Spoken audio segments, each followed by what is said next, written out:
Shalom adik-adik, sebelum kita membaca firman Tuhan, mari kita berdoa bersama-sama terlebih dahulu. Tuhan Yesus, kami bersyukur atas setiap kasih karunia Tuhan yang boleh kami nikmati.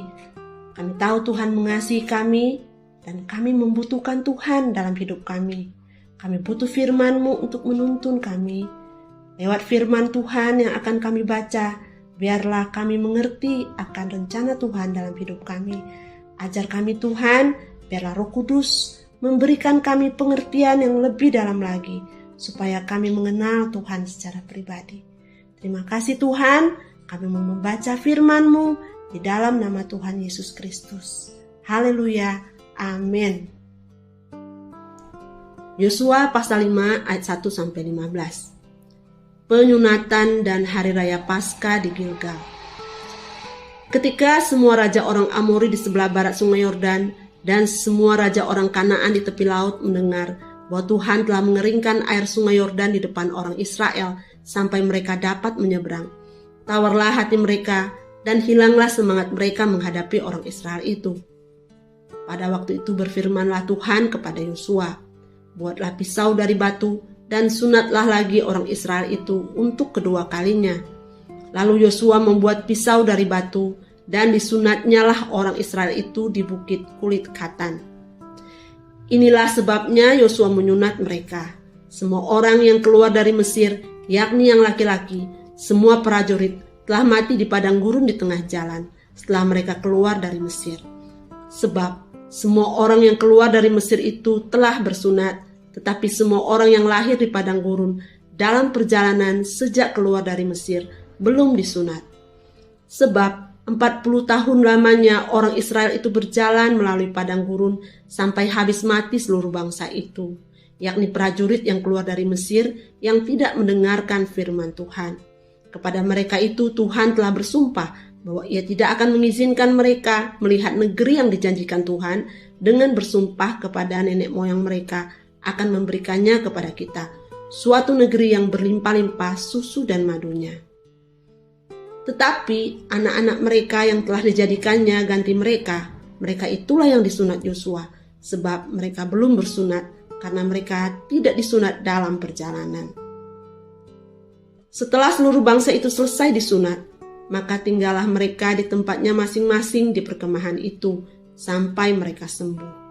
Dan berfirmanlah Tuhan kepada Yosua, hari ini telah kuhapuskan celah Mesir itu daripadamu. Itulah sebabnya nama tempat itu disebut Gilgal sampai sekarang.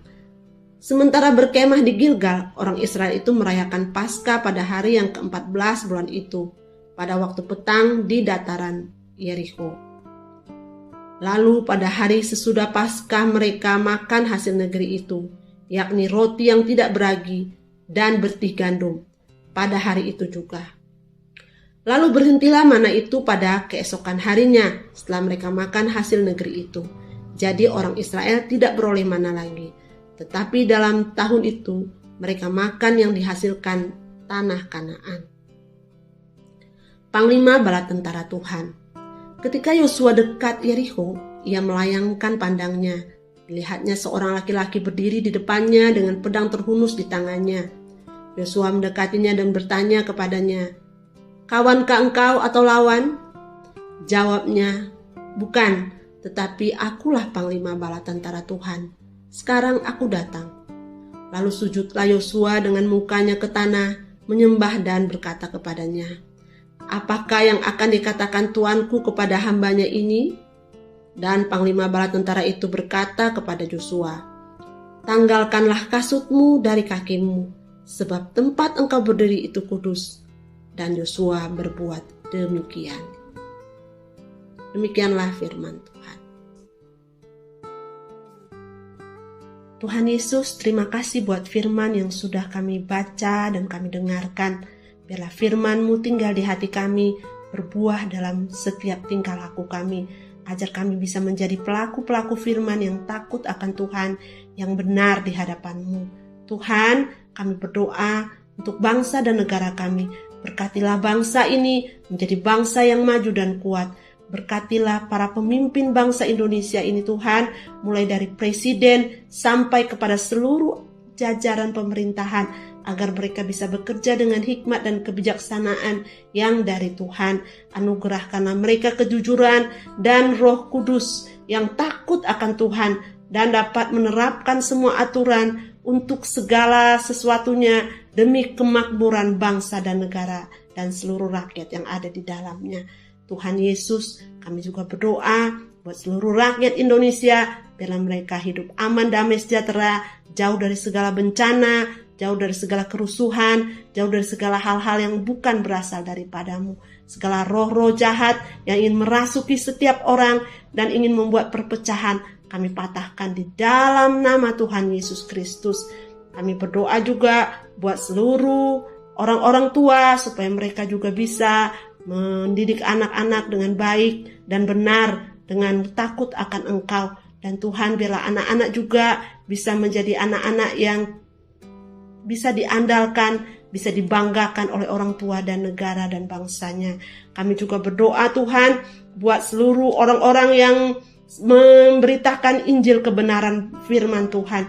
Biarlah Tuhan beri mereka kekuatan, hikmat, juga kebijaksanaan dalam menyampaikan berita kabar baik-Mu Tuhan Yesus, supaya banyak jiwa-jiwa dimenangkan demi hormat kemuliaan nama Tuhan.